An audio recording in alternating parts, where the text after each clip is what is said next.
കൂടുതൽ ആളുകളും ഡയബറ്റിക് മൂലം ബുദ്ധിമുട്ടുകൾ അനുഭവിക്കുന്നവരാണ്. ബിയോണ്ട് ദ 300, അതായത് 300ലും കൂടുതൽ വരുമ്പോഴാണ് അത് നമ്മൾ നല്ല രീതിക്ക് ശ്രദ്ധിക്കേണ്ടതാണ്. മെഡിക്കേഷൻസ് എടുക്കേണ്ട ആവശ്യങ്ങളൊക്കെ അവിടെ വരുന്നുണ്ട്. പലർക്കും ഉള്ള സംശയമാണ് ഫ്രൂട്ട്സ് കഴിക്കാൻ പറ്റുമോ എന്നുള്ളത്. അപ്പോൾ ഫ്രൂട്ട് ജ്യൂസ് കഴിക്കുന്നതിനേക്കാളും ഏറ്റവും ബെറ്റർ ഫ്രൂട്ട്സ് കഴിക്കുന്നതാണ്. സാലഡ്സിന്റെ ഉപയോഗം കൂടുന്നത് വളരെയധികം നല്ലതാണ്. അതിൽ ഒരുപാട് ഫൈബർ കണ്ടന്റും ആന്റി ഓക്സിഡൻസ് ഒക്കെ ഉണ്ട്. ഈ ഡയബറ്റിക് പൂർണ്ണമായിട്ട് മാറ്റിയെടുക്കുക അല്ലെങ്കിൽ ഡയബറ്റിക് ഇല്ലാതാക്കുക എന്ന് പറയുമ്പോൾ നമ്മൾ ഈ ബ്ലഡ് വെസൽസിലുള്ള അല്ലെങ്കിൽ ബ്ലഡിനകത്തുള്ള ഗ്ലൂക്കോസിന്റെ അളവ് കുറച്ച് കൊണ്ടുവരികയാണ് വേണ്ടത്. അതിനെ നീക്കം ചെയ്യണമെങ്കിൽ ഒന്നുകിൽ നമുക്ക്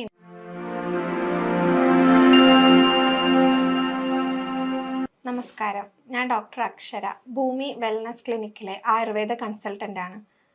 നമുക്ക് ഏവർക്കും സുപരിചിതമായിട്ടുള്ള ഒരു അസുഖമാണ് ഡയബറ്റിക് എന്ന് പറയുന്നത്. ഇന്ന് കൂടുതൽ ആളുകളും ഡയബറ്റിക് മൂലം ബുദ്ധിമുട്ടുകൾ അനുഭവിക്കുന്നവരാണ്. എന്താണ് ഇതിന്റെ കാരണങ്ങൾ, എന്താണ് ഡയബറ്റിക്, അതുപോലെ തന്നെ എങ്ങനെയാണ് നമുക്ക് ഡയബറ്റിക് കൺട്രോളിൽ വരുത്താം എന്നുള്ള കാര്യങ്ങളൊക്കെ ഇന്ന് നമുക്ക് നോക്കാം. നമ്മുടെ ശരീരത്തിന് ഹാൻഡിൽ ചെയ്യാൻ പറ്റുന്നതിനേക്കാൾ കൂടുതൽ ഗ്ലൂക്കോസ് അല്ലെങ്കിൽ ഷുഗറിന്റെ അളവ് രക്തത്തിൽ എത്തുന്ന അവസ്ഥ അല്ലെങ്കിൽ രക്തക്കുഴലിൽ അടിഞ്ഞു കൂടുന്ന ഒരു അവസ്ഥേനെയാണ് നമ്മൾ ഡയബറ്റിക് എന്ന് പറയുന്നത്. ഇനി ഷുഗർ ലെവലിന്റെ റീഡിങ് നോക്കുകയാണെങ്കിൽ 100 to 200 mg/dl വരെയുള്ളത് നമുക്ക് നോർമലായിട്ട് കണക്കാക്കാം. ബിയോണ്ട് ദ 300, അതായത് 300ലും കൂടുതൽ വരുമ്പോഴാണ് അത് നമ്മൾ നല്ല രീതിക്ക് ശ്രദ്ധിക്കേണ്ടതാണ്. മെഡിക്കേഷൻസ് എടുക്കേണ്ട ആവശ്യങ്ങളൊക്കെ അവിടെ വരുന്നുണ്ട്. നമ്മൾ എപ്പോഴും പറയുന്നത് ബ്ലഡിൽ ഷുഗറിന്റെ ലെവൽ കൂടുമ്പോൾ എന്തുണ്ടാവും, ഡയബറ്റിക് ഉണ്ടാകും എന്നാണ്. പക്ഷെ ഇതിന്റെ മെയിൻ റൂട്ട് കോസ് എന്ന് പറയുന്നത് രക്തക്കുഴലുകളിൽ അല്ലെങ്കിൽ ആർട്ടറീസിൽ ബ്ലഡ് ഷുഗറിന്റെ കണ്ടന്റ് കൂടുന്നത് കൊണ്ട് മാത്രമല്ല, അത് ഇൻസുലിൻ റെസിസ്റ്റൻസ് അല്ലെങ്കിൽ ഇൻസുലിൻ ഡെഫിഷ്യൻസി ആണ് അവിടെ അതിന്റെ മെയിൻ റൂട്ട് കോസ് ആയിട്ട് നമ്മൾ കാണുന്നത്. ഇത് രണ്ടുമാണ് നമ്മൾ എപ്പോഴും അവിടെ കറക്റ്റ് ചെയ്യാനും ശ്രമിക്കേണ്ടത്. നോർമലായിട്ട് നമ്മൾ കഴിക്കുന്ന ഭക്ഷണം എന്താവും, ഗ്ലൂക്കോസ് ആയിട്ട് കൺവേർട്ട് ആവും. ഈ കൺവേർട്ട് ആയിട്ടുള്ള ഗ്ലൂക്കോസ് ഡയറക്റ്റ് ആയിട്ട് എന്ത് ചെയ്യും, നമ്മുടെ സെല്ലിൽ എത്തും with the help of insulin. പക്ഷെ നമ്മൾ അമിതമായിട്ട് ഭക്ഷണം കഴിക്കുക അല്ലെങ്കിൽ കാർബോഹൈഡ്രേറ്റ് കൂടുതലുള്ള രീതിക്കുള്ള ഭക്ഷണങ്ങൾ കഴിക്കുമ്പോൾ എന്തുണ്ടാവും, ഗ്ലൂക്കോസിന്റെ അളവും കൂടും. ഈ ഗ്ലൂക്കോസിന്റെ അളവും ബ്ലഡിൽ കൂടുകയും ചെയ്യും. അതോടൊപ്പം തന്നെ പാൻക്രിയാസിൽ നിന്നാണ് ഇൻസുലിൻ പ്രൊഡ്യൂസ് ചെയ്യുന്നത്. അപ്പോൾ ഈ ഇൻസുലിന്റെ പ്രൊഡക്ഷനും അവിടെ കൂടും. അറ്റ് ദ സെയിം ടൈം സെൽസിന് ഒരു പരിധി വരെ നമുക്ക് എന്തുണ്ടാവുള്ളൂ, ഈ ഗ്ലൂക്കോസിനെ എടുക്കാൻ പറ്റത്തുള്ളൂ. അപ്പൊ സെൽസിന് താങ്ങാൻ പറ്റുന്നതിലും കൂടുതൽ ഇൻസുലിൻ്റെയും അതുപോലെ തന്നെ ഗ്ലൂക്കോസിൻ്റെയും പ്രൊഡക്ഷൻ വരുമ്പോഴാണ് കൂടുതലായിട്ടും ഇൻസുലിൻ അല്ലെങ്കിൽ ഒരു ഡയബറ്റിക് എന്നുള്ള ഒരു അവസ്ഥയിലേക്ക് പോകുന്നത്. അതിനെയാണ് നമ്മൾ ഇൻസുലിൻ റെസിസ്റ്റൻസ് എന്ന് പറയുന്നത്. ഇപ്പോൾ ഡയബറ്റിക്കിന്റെ ഒരു മെയിൻ റൂട്ട് കോസ് ആണ് ഇൻസുലിൻ റെസിസ്റ്റൻസ്. അതാണ് ഇപ്പോൾ നമ്മൾ പറഞ്ഞു കഴിഞ്ഞത്.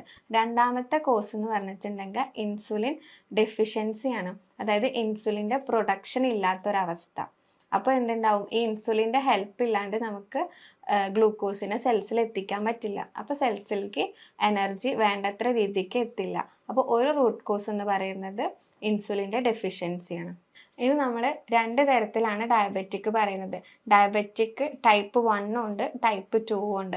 ഈ ടൈപ്പ് 1 എന്ന് പറയുന്നതാണ് ഇൻസുലിൻ ഡെഫിഷ്യൻസി കൊണ്ട് വരുന്നത്. അതായത് പ്രോപ്പർ ആയിട്ടുള്ള അളവിലുള്ള ഇൻസുലിൻ ഇല്ലാതെ പോകും. ഇൻസുലിൻ ഇല്ലാതെ പോകുമ്പോൾ അത് സെൽസിലോട്ട് എത്തില്ല ഗ്ലൂക്കോസ്. അപ്പോൾ ആ ഗ്ലൂക്കോസ് എവിടെ ഉണ്ടാവും, ബ്ലഡിൽ തന്നെ കിടക്കുന്നുണ്ടായിരിക്കും കൂടുതലും. അത് ഒരു അവസ്ഥയിലായിരിക്കും കൂടുതൽ ആളുകൾ മെലിഞ്ഞിരിക്കുന്ന ഒരു കാണുന്നത് ഡയബറ്റിക്കിൽ.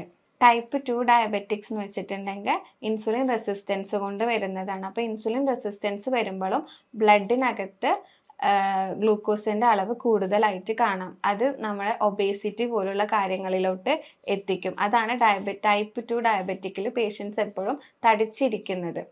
ഈ ഡയബറ്റിക് പൂർണ്ണമായിട്ട് മാറ്റിയെടുക്കുക അല്ലെങ്കിൽ ഡയബറ്റിക് ഇല്ലാതാക്കുക എന്ന് പറയുമ്പോൾ നമ്മൾ ഈ ബ്ലഡ് വെസൽസിലുള്ള അല്ലെങ്കിൽ ബ്ലഡിനകത്തുള്ള ഗ്ലൂക്കോസിന്റെ അളവ് കുറച്ച് കൊണ്ടുവരികയാണ് വേണ്ടത്. അതിനെ നീക്കം ചെയ്യണമെങ്കിൽ ഒന്നുകിൽ നമുക്ക് ഇൻസുലിൻ ഡെഫിഷ്യൻസി ആണെങ്കിൽ അവിടെ ഇൻസുലിൻ ആഡ് ഓൺ ചെയ്തു പോകണം, അല്ല ഇൻസുലിൻ റെസിസ്റ്റൻസ് നീക്കം ചെയ്യുക. രണ്ടാമത്തേത് നീക്കം ചെയ്യാന്ന് ഉദ്ദേശിക്കുന്നത് സെൽസിന് കൂടുതലും ഇൻസുലിനായിട്ട് പ്രതികരിക്കാനുള്ള ഒരു ശേഷി ഉണ്ടാക്കി എടുക്കുക. ഇത് രണ്ടുമാണ് മെയിനായിട്ട് നമ്മൾ ഇതിൽ ചെയ്യേണ്ടത്.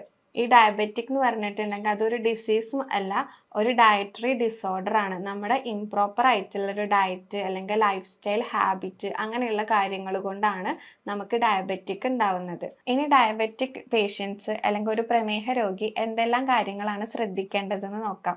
അതായത് എന്ത് ഡയറ്റാണ് അവർ ഫോളോ ചെയ്യേണ്ടതെന്ന്. അപ്പോൾ കൂടുതലായിട്ടും ലീഫി വെജിറ്റബിൾസ് അടങ്ങിയ ഭക്ഷണങ്ങൾ കഴിക്കാം. അതിൽ എന്തുണ്ടായിരിക്കും, കലോറി കുറവായിരിക്കും, അതുപോലെ ഫൈബർ കണ്ടന്റ് ഒക്കെ കൂടുതലായിരിക്കും. അപ്പം അത് കഴിക്കുന്നത് വളരെയധികം നല്ലതാണ്.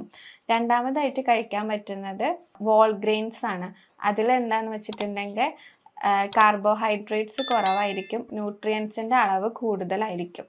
അപ്പോൾ റാഗി, ഓട്സ്, ബാർലി പോലുള്ള കാര്യങ്ങളൊക്കെ കഴിക്കുന്നത് വളരെയധികം നല്ലതാണ്. മൂന്നാമതായിട്ട് കഴിക്കേണ്ടത് ബെറീസ് ആണ്. ബെറീസ് എന്ന് വെച്ചിട്ടുണ്ടെങ്കിൽ സ്ട്രോബെറി, റാസ്ബെറി, ബ്ലൂബെറി പോലെയുള്ള ഫ്രൂട്ട്സ് കഴിക്കുന്നതും വളരെയധികം നല്ലതാണ്. ഇത് ഓക്സിഡേറ്റീവ് സ്ട്രെസ് കുറയ്ക്കും നമ്മുടെ ശരീരത്തിൽ. അതും ഡയബറ്റിക്കിനെ കൺട്രോൾ ചെയ്യാനും ഹോർമോൺ